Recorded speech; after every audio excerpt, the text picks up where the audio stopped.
আসসালামু আলাইকুম, welcome to my channel. কাছে দূরে যে যেখান থেকে আমার এই ভিডিওটা দেখছেন, আশা করি সবাই ভালো আছেন। আমিও আল্লাহর রহমতে ও আপনাদের দয়ায় ভালো আছি। প্রথমেই বলি, আমার ভিডিও দিতে একটু দেরি হয়ে গেল, কারণ কিছুদিন ধরে একটু ব্যস্ত ছিলাম। এখন থেকে চেষ্টা করব নিয়মিত ভিডিও দেওয়ার।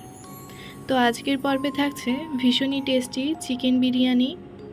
অনেক সময় দেখা যায় মশলার পারফেক্ট কম্বিনেশন বা রান্নার প্রসেসটা ঠিকঠাক না হওয়ার কারণে এই চিকেন বিরিয়ানিটা খেতে খুব একটা ভালো লাগে না। তাই আমি আপনাদের সাথে শেয়ার করব কিভাবে এই চিকেন বিরিয়ানিটা অনেক বেশি টেস্টি করে রান্না করা যায়। চিকেন বিরিয়ানি রান্নার জন্য প্রথমে নিয়েছি 1.5 কেজি মুরগির মাংস। এটা পাকিস্তানি মুরগির মাংস।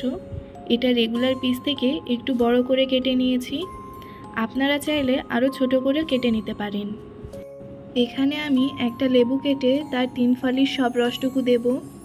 লেবুর পরিবর্তে আপনারা সাদা ভিনেগারটাও ব্যবহার করতে পারেন। লেবুর রস দেওয়া হলে চিকেনটা সামান্য মেখে নিচ্ছি। ভালো করে মাখানো হলে দেব কিছুটা পানি। আর এই পানির মধ্যে চিকেনটা 15 মিনিটের জন্য ভিজিয়ে রাখবো। এবার আমি একটা স্পেশাল বিরিয়ানির মশলা তৈরি করে নেব। এটা আমার পরে লাগবে।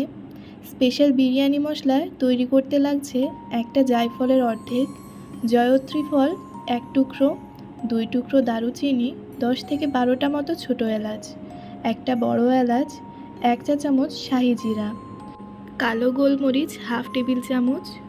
এগুলো সব গুঁড়ো করে নেব। এগুলো গুঁড়ো করে এখানে 2 টেবিল চামচের মতো হয়েছে। এটা পরে লাগবে। 15 মিনিট হয়ে গেছে। এবার চিকেনটাকে ভালো করে ধুয়ে নেব। আর এভাবে ধুয়ে নিলে চিকেনের যদি কোনো এক্সট্রা স্মেল থাকে সেটা চলে যাবে। এবার চিকেনটাকে ম্যারিনেট করে নেব।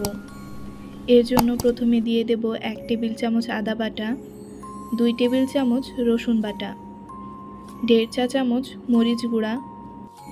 এবার দিচ্ছি 1 চা চামচের একটু কম ধনিয়া গুঁড়া, 1 চা চামচ জিরা গুঁড়া, স্বাদ মতো লবণ, 1/4 কাপ টক দই। এবার সব মশলাগুলো চিকেনের সাথে ভালো করে মাখিয়ে নেব। আর মাখানো হলে চিকেনটাকে নরমালে 1 ঘন্টা রেখে ম্যারিনেট করে রাখব। তবে আপনারা চাইলে আরও বেশি সময় ম্যারিনেট করে নিতে পারেন। অন্যদিকে বিরিয়ানিতে অ্যাড করার জন্য 1/2 কেজি আলু কেটে রেখেছি। এখানে সামান্য কিছু লবণ আর মরিচের গুঁড়ো দিয়ে আলুটা মেখে নিচ্ছি। এবার আলুটাকে ভেজে নেব। এর জন্য একটা প্যানে নিয়ে নিচ্ছি সাদা তেল 1 কাপ। তেলটা গরম হলে দিয়ে দেব আলুগুলো হালকা হাতে নেড়ে দিয়ে ঢাকা দিয়ে দেব অল্প কিছুক্ষণের জন্য। মাঝে মধ্যে ঢাকনা খুলে 90% সেদ্ধ করে নেব।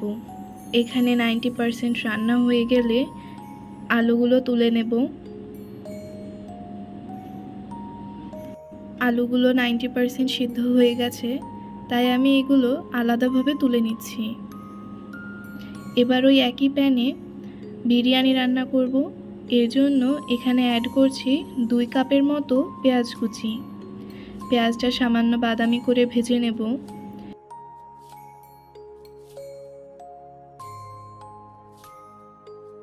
এবার অ্যাড করছি 3 টুকরা দারুচিনি, 7 থেকে 8টা এলাচ, 10 থেকে 12টা লবঙ্গ, 2টা তেজপাতা 2টা কেটে দিয়েছি। এবার গোটা মশলাগুলো একটু ভেজে নেব। এতে করে গরম মশলার ফ্লেভারটা তেলের মধ্যে ছড়িয়ে পড়বে।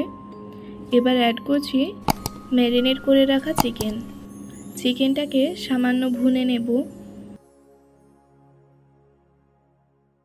এবার এর মধ্যে অ্যাড করব আগে থেকে যে স্পেশাল মশলাটা তৈরি করে রেখেছি সেটা।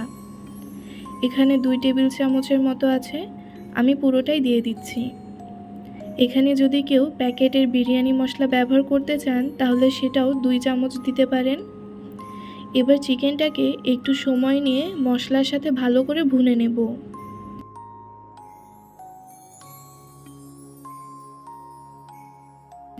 এবার যে বলে চিকেনটা ম্যারিনেট করে রেখেছিলাম সেটাতে কিছুটা পানি নিয়ে চিকেনটাতে অ্যাড করছি।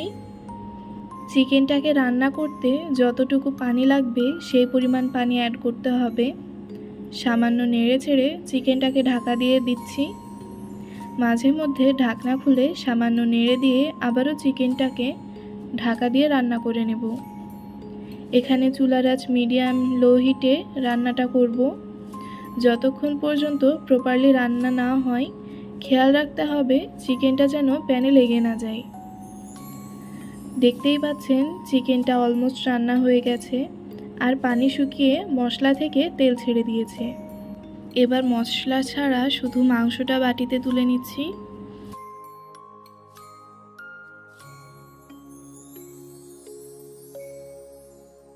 এবার এই তেলে বিরিয়ানিতে যে চালটা ব্যবহার করব সেটা রান্না করে নেব। আজকে এই বিরিয়ানি রান্নার জন্য 4 কাপ পোলাওয়ের চাল নিয়েছি। এখানে আমি চিনি গুঁড়া চাল ব্যবহার করছি, তবে অন্য পোলাওয়ের চাল দিয়েও বিরিয়ানিটা রান্না করতে পারেন। এই চালটাকে 30 মিনিট আগে ভালো করে ধুয়ে পানি ঝরাতে রেখেছিলাম। এবার এই চালটাকে এই তেল আর মশলার মধ্যে দিয়ে দিচ্ছি। এবার এই চালটাকে তেল আর মশলার মধ্যে থেকে 5 মিনিট ভালো করে ভেজে নেব। আর এই সময় চালটা মিডিয়ামে রেখে ভাজতে হবে। আপনারা যে পাতিলে বিরিয়ানির মশলাটা রান্না করবেন সেই পাতিলে বিরিয়ানির চালটা রান্না করবেন। এতে করে মাংসের তেল আর মাংসটা যে ফ্লেভারটা সেটা চালের মধ্যে চলে আসে।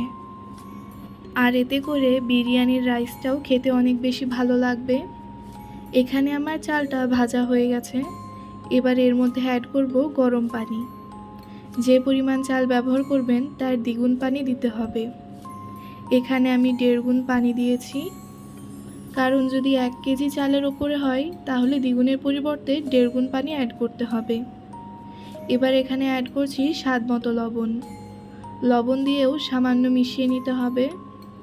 লবণ দেওয়ার পর আপনারা চাইলে এখানে লবণটা টেস্ট করে দেখতে পারেন। চালের পানিটা খেয়ে যদি মনে হয় লবণটা ঠিকঠাক আছে তাহলে বুঝতে হবে রান্নার পরে লবণটা কমে যাবে। আর যদি মনে হয় লবণটা একটু বেশি তাহলে রান্নার পর লবণটা পারফেক্ট হবে। পানিটা ফুটে উঠেছে, এবার ঢেকে দেব। এবার চুলার মিডিয়াম আছে ততক্ষণ রান্না করব যতক্ষণ পর্যন্ত চালের পানিটা শুকিয়ে না আসে। 10 থেকে 11 মিনিট পর দেখতেই পাচ্ছেন চালটার পানি প্রায় শুকিয়ে এসেছে। এবার চালটাকে সামান্য নেড়ে চেড়ে দেব। এতে করে নিচের চালটা ওপরে ও উপরের চালটা নিচে চলে যাবে। এতে করে সবগুলো চাল সমানভাবে রান্না হবে। এবার চুলার আঁচটা লো করে দিয়ে ঢাকনা দিয়ে ঢেকে দেব পানিটা পুরোপুরি শুকিয়ে আসা পর্যন্ত। পানিটা শুকিয়ে গেছে। এবার এখানে ভেজে রাখা আলু আর মাংসটাকে অ্যাড করব।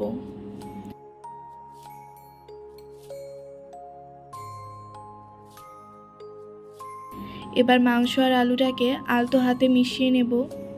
এই কাজটা একটু সাবধানে করতে হবে, তা না হলে মাংসটা ভেঙে যেতে পারে।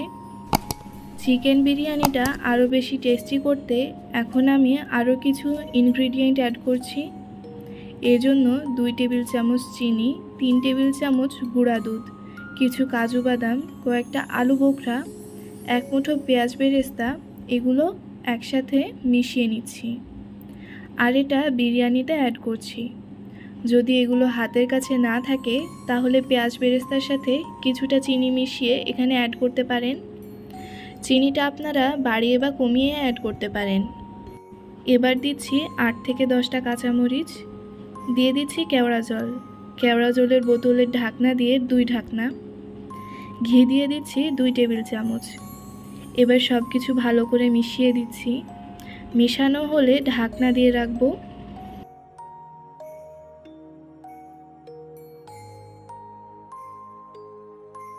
একটু পর দিয়ে দেব সামান্য জাফরান ফুড কালার, তবে এটা অপশনাল, আপনারা নাও দিতে পারেন। এটা শুধু দেখা সৌন্দর্যের জন্য অ্যাড করলাম। আবার এর পরিবর্তে আপনারা চাইলে জর্দার রঙও ব্যবহার করতে পারেন। এবার এটা ঢাকনা দিয়ে ঢেকে দিচ্ছি। ঢাকনা যে ছিদ্রটা সেটা একটা লবঙ্গ দিয়ে বন্ধ করে দিচ্ছি। এবার চুলার আঁচটা একেবারে লো হিটে দিয়ে 10 মিনিটের জন্য দমে বসিয়ে দিচ্ছি। প্রায় 10 মিনিট পর চালটাকে নেড়ে দিচ্ছি। এতে করে নিচের চালটা ওপরে আসবে আর উপরের চালটা নিচে চলে যাবে। এতে করে সব চালগুলো সুন্দরভাবে রান্না হবে। আমার রান্নাটা প্রায় শেষ। এবার চুলাটা বন্ধ করে আবারও 10 মিনিট দমে রাখবো। এবার চিকেন বিরিয়ানিটা হয়ে গেছে। আপনারা দেখতেই পাচ্ছেন চিকেন বিরিয়ানিটা কতটা ঝরঝরে হয়েছে। প্রত্যেকটা চাল সুন্দরভাবে ফুটে উঠেছে। এমনটা হয়নি যে কোনো একটা ফুটে আছে আবার কোনোটা ফোটেনি। সবগুলো চাল ঠিকঠাকভাবে ফুটে উঠেছে। আর এবার চিকেন বিরিয়ানিটাও সার্ভ করছি। সত্যি বলছি, এটা দেখতে যেমন লোভনীয় হয়েছে আর খেতেও হয়েছে দুর্দান্ত। এর সুঘ্রাণে সারা বাড়ি ভরে গেছে। তাই বলছি, আমার এই রেসিপিটা দেখে যদি বাসায় একবার ট্রাই করেন, দেখবেন সবাই খুব পছন্দ করবে। আর যদি বাসায় ট্রাই করেন তাহলে আমাকে কমেন্টে জানাতে ভুলবেন না। আশা করছি এই সহজ ও সিম্পল চিকেন বিরিয়ানির রেসিপিটা আপনাদের ভালো লাগবে। ভিডিওটি ভালো লাগলে লাইক, কমেন্ট আর শেয়ার করতে ভুলবেন না। আমার চ্যানেলে নতুন হলে সাবস্ক্রাইব করবেন যেন আমি এমন নতুন নতুন